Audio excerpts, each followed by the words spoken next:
The biker found the pregnant dog shivering behind his workshop at 3 in the morning.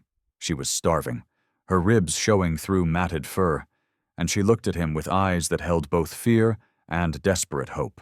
Axel Reaper Kane, vice president of the Iron Wolves Motorcycle Club, had seen plenty of rough situations in his 42 years.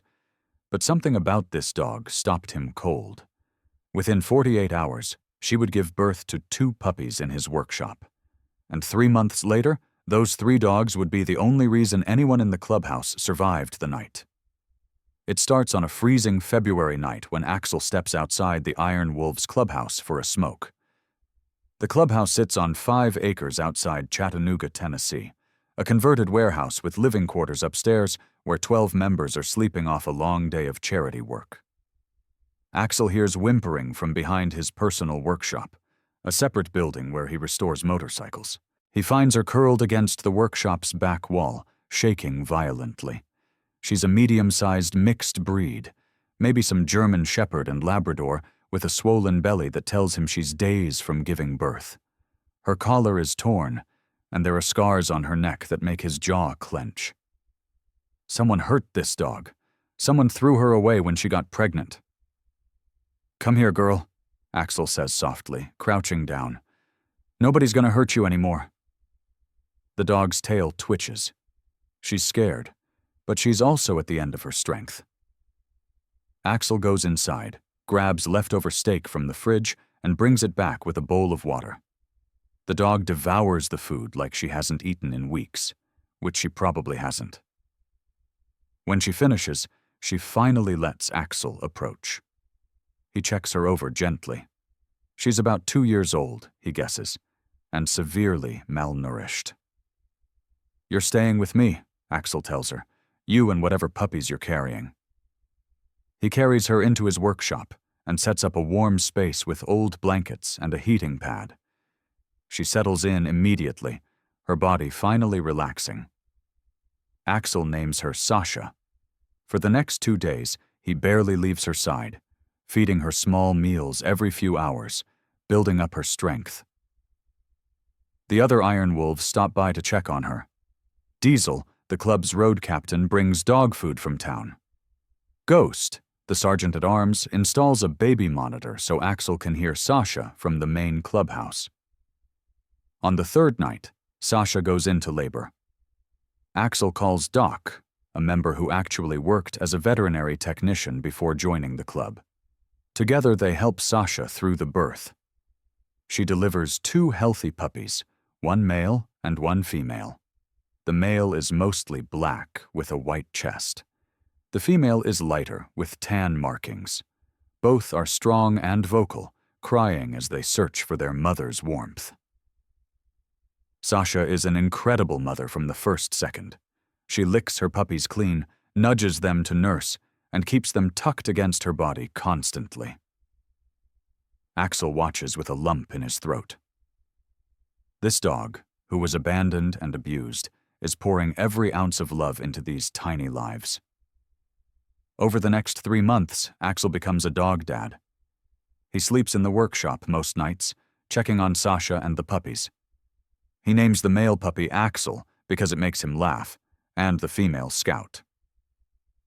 The Iron Wolves all pitch in. Hammer builds a proper whelping box. Boulder brings toys. Wrench installs better lighting. The puppies become the clubhouse mascots before they're even weaned.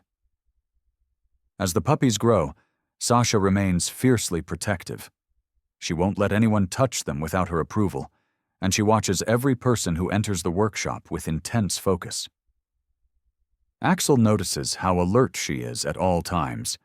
Even when the puppies are sleeping, Sasha's ears are constantly moving, tracking every sound.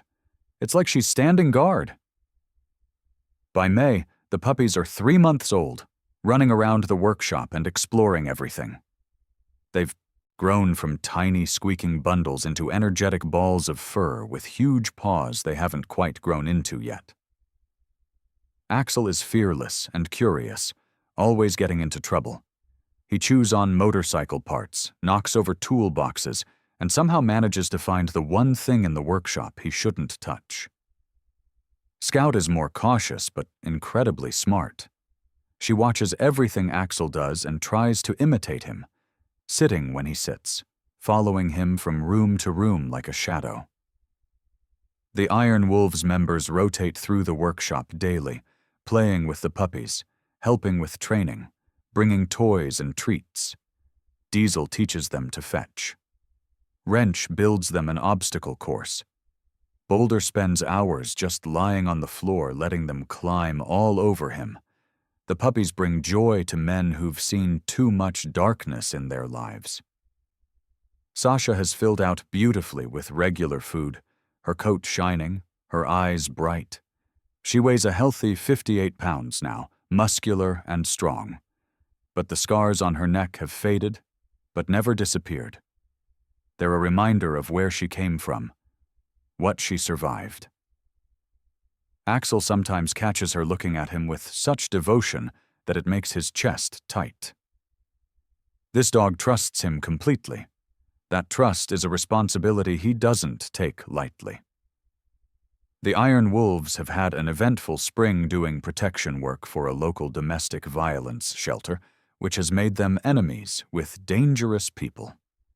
A man named Derek Vaughn, a 46-year-old construction company owner, had terrorized his ex-wife Christine for months after she left him. Derek was well connected in Chattanooga, with money and friends in the police department who looked the other way at his violence. When Christine moved into Hope House, the local domestic violence shelter, Derek started making escalating threats. He called the shelter 20 times a day, sent letters describing in graphic detail what he'd do to the staff, and told his drinking buddies he'd burn the whole place down if they didn't tell him where Christine was hiding. The shelter director, Maria Torres, was terrified. Her requests for police protection were dismissed by Derek's cop friends. That's when she called the Iron Wolves. Ghost, the club president, met with Maria and agreed to help immediately. For 3 weeks, Iron Wolves members took shifts guarding the shelter in rotating teams of 4. They documented Derek's drive-bys with cameras, his threatening calls recorded on multiple devices, his attempts to intimidate staff caught on video. They passed everything to State Police Sergeant Lisa Morrison, who was building a case against Derek. Derek was furious. He started making threats against the Iron Wolves too, posting on social media about teaching those thugs a lesson and making videos ranting about bikers being criminals, while ignoring that he was the one stalking his ex-wife. His privilege and connections had protected him his whole life. The club president, a former Marine named Ghost, took the threats seriously. He increased security at the clubhouse and told everyone to be alert. But weeks passed without incident, and everyone started to relax. Derek had been served with a restraining order. His ex-wife had successfully filed for divorce. The case seemed to be resolving legally. On the night of May 15th, 12 Iron Wolves members are sleeping in the clubhouse's upstairs living quarters. Axel is in his workshop with Sasha and the puppies. It's 2 a.m. Axel is half asleep on an old couch when Sasha starts growling. If this story is touching your heart, please like and subscribe. It's a low, rumbling sound that brings Axel fully awake in an instant. Sasha is standing rigid, her ears pinned back, staring at the workshop door. Axel and Scout are awake too, pressing against their mother's legs. Axel sits up, his heart pounding. Sasha has never growled like this before. Something is wrong. He goes to the window and looks toward the main clubhouse, 50 yards away. Everything looks normal, dark, quiet. But Sasha won't stop growling, and now she's whining, a high-pitched sound of distress. The puppies start whining too. Axel grabs his phone and opens the security camera app. The clubhouse has 4 exterior cameras. He scans through them. Nothing on the front view, nothing on the side. But when he switches to the rear camera, his blood turns to ice. 2 men dressed in black are moving along the back of the clubhouse, crouched low. One is carrying a large container. The other has what looks like rags stuffed in a backpack. Axel zooms in and his stomach drops. He recognizes one of them. It's Derek Vaughn's younger brother, Kyle. He'd seen Kyle's photo in the police reports, listed as one of Derek's known associates. They're going to burn down the clubhouse, with 12 men sleeping inside. Axel's hands are shaking as he calls Ghost. The phone rings 4 times, 5 times. Ghost is a heavy sleeper. Come on, come on. Finally, Ghost answers, his voice thick with sleep. This better be good. There are men at the back of the clubhouse with accelerants, Axel says, his voice deadly calm. Get everyone out, now. Ghost is instantly awake. How many men? 2 that I can see. Move. I'm calling 911. Axel hangs up and dials emergency services. While he's talking to the dispatcher, giving the address and describing the situation, he watches the security feed. The 2 men are pouring liquid along the clubhouse's back wall. Gasoline or diesel, Axel guesses. They're working quickly, efficiently. They've done this before, or at least planned it carefully. Through the workshop window, Axel sees lights coming on in the clubhouse. Ghost is waking everyone up. Good. Get them out. Get them safe. The dispatcher tells Axel that police and fire units are 7 minutes away. That might as well be 7 hours. On the security feed, Kyle Vaughn is pulling out rags from his backpack. Makeshift fuses. They're about to light it. But then Sasha does something that changes everything. She starts barking, loud and frantic, and she bolts for the workshop door. Axel barely gets it open before she's outside, running towards the clubhouse with Axel and Scout scrambling after her. The puppies are barking too, high-pitched yaps that carry in the night air. The noise makes Kyle and his partner freeze. They look toward the workshop, and in that moment of distraction, the clubhouse's back door flies open. Ghost comes out first, followed by Hammer and Boulder, all 3 armed with baseball bats. The arsonists see them and run, dropping their supplies. Stop them! Ghost yells.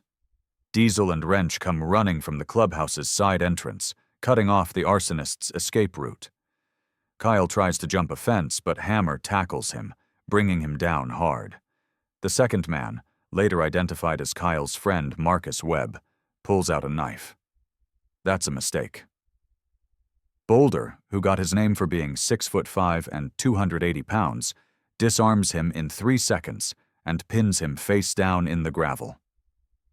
Sasha is still barking, circling the scene with her puppies.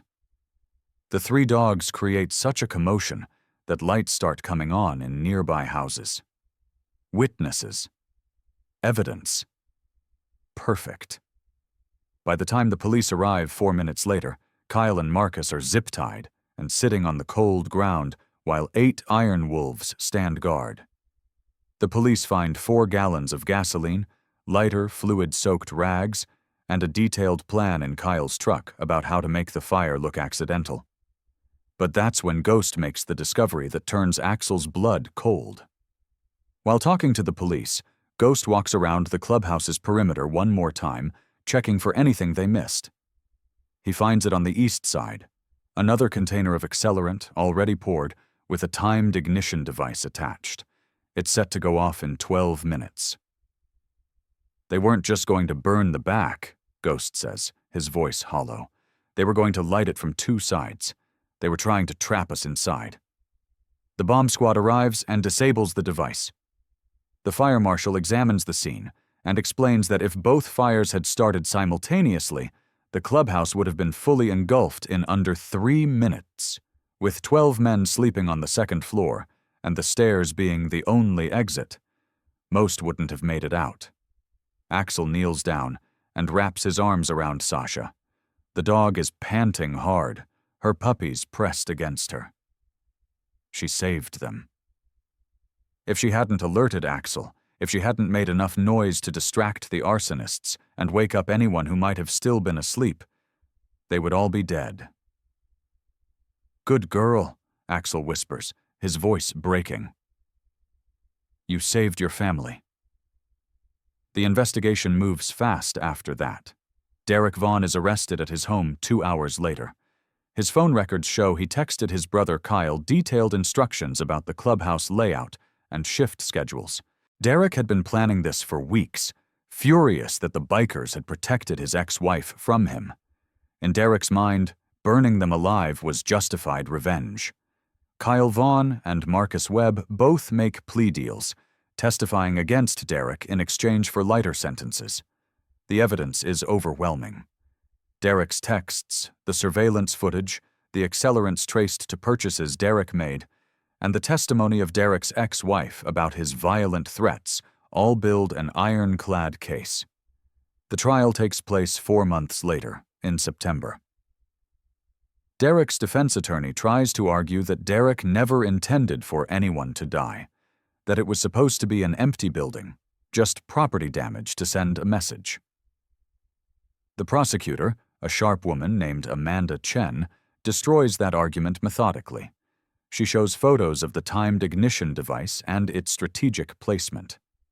She brings in the fire marshal who explains in chilling detail how the fire would have spread, how the flames would have consumed the wooden stairs within 90 seconds, how the thick smoke would have filled the second floor and disoriented anyone trying to escape. He testifies that with 12 men sleeping upstairs and only one exit, the survival rate would have been near zero. Then Prosecutor Chen shows the jury Derek's own texts to his brother Kyle. Text after text showing detailed planning. Photos of the clubhouse Derek took while driving by, marking the best places to start fires. Instructions about timing the devices to give maximum burn time before fire trucks could arrive. And the most damning text of all, sent at 11:30 on the night of the attack. Make sure they can't get out. No survivors. The defense has no response to that. You can't argue accidental death when the defendant literally wrote "no survivors" in a text message. The jury deliberates for 3 hours. Derek Vaughn is found guilty of 12 counts of attempted murder, 2 counts of arson, and conspiracy to commit murder. Kyle gets 15 years. Marcus gets 12. Derek gets 4 consecutive life sentences without possibility of parole. 3 years later, Axel still lives in his workshop, now completely renovated. The Iron Wolves raised money to properly insulate it, add a full bathroom and kitchen, and build a fenced yard for the dogs. The workshop has heated floors for winter and air conditioning for summer. Sasha is 5 years old now, healthy and happy, still fiercely protective of her family. Axel and Scout are fully grown, both weighing around 70 pounds, gentle giants who patrol the clubhouse property with their mother every evening. Axel inherited his mother's protective instinct and follows Axel everywhere. Scout, the smart one, can open doors and has been professionally trained to alert on smoke, gas leaks, and unusual sounds. The 3 dogs work as a team. The Iron Wolves installed a state-of-the-art fire detection system in the clubhouse, but everyone knows the real alarm system walks on. 4 legs. Sasha still sleeps lightly, always listening. She's awakened the clubhouse 3 times in 3 years for smaller emergencies. Each time, she alerted before the electronic systems did. The 3 dogs are local heroes. The Chattanooga News ran a story about them titled "Guardian Angels on 4 Legs." The story went viral, gaining over 2 million views online and being picked up by national news outlets. Donations poured in from across the country. The Iron Wolves used the money to start the Sasha Fund, which provides veterinary care for rescue dogs and helps domestic violence shelters install better security systems.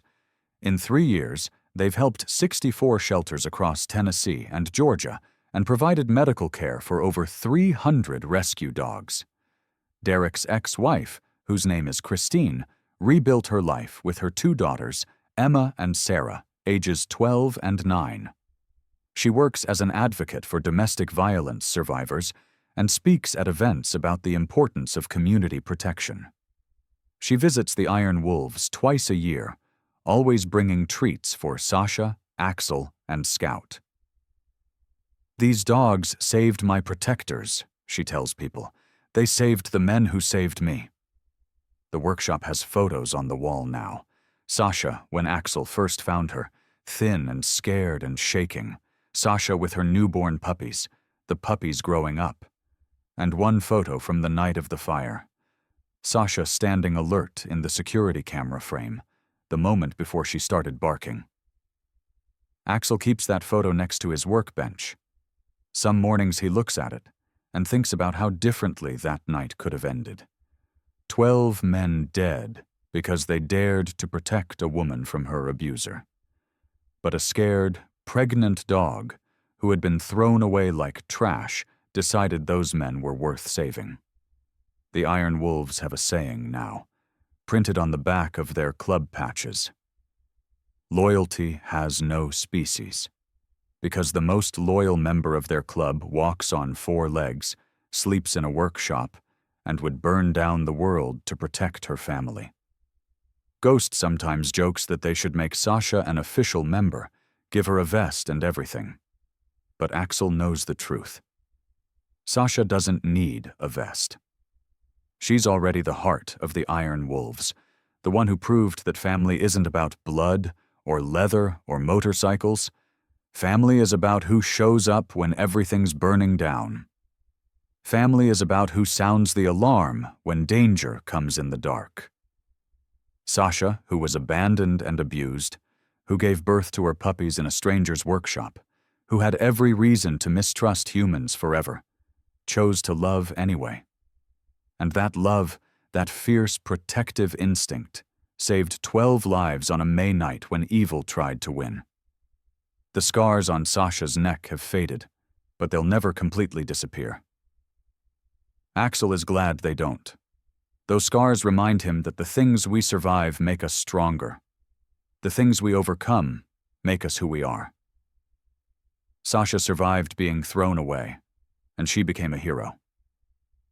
The Iron Wolves survived men trying to burn them alive, and they became better protectors. On quiet nights, when Axel is working late in his workshop, and Sasha is curled up with her grown puppies beside his workbench, he thinks about that February morning when he found her behind the building. He thinks about how close he came to not hearing her whimpers, to just staying inside. He thinks about all the tiny moments that had to align perfectly for her to save them. But mostly he thinks about how she looked at him that first night, with eyes that held both fear and hope. She bet on hope. She bet on a scarred biker with rough hands and a rougher reputation. She bet that maybe, just maybe, some humans were worth trusting. She was right. And 3 months later, when it mattered most, Axel got to prove to her that the bet paid off both ways. She saved his life. But in a bigger way, he saved hers too.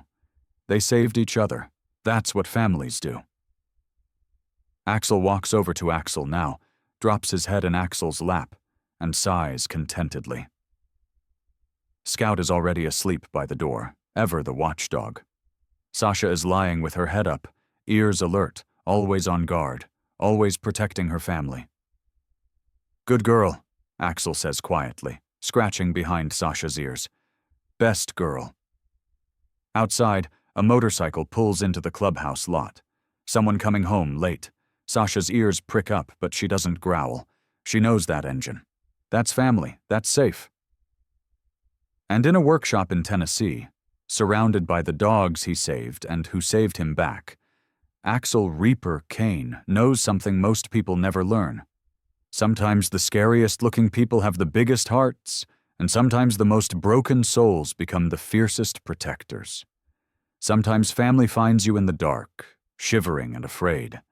And sometimes, if you're brave enough to let them in, they'll save your life in ways you never imagined. Like and subscribe for more stories.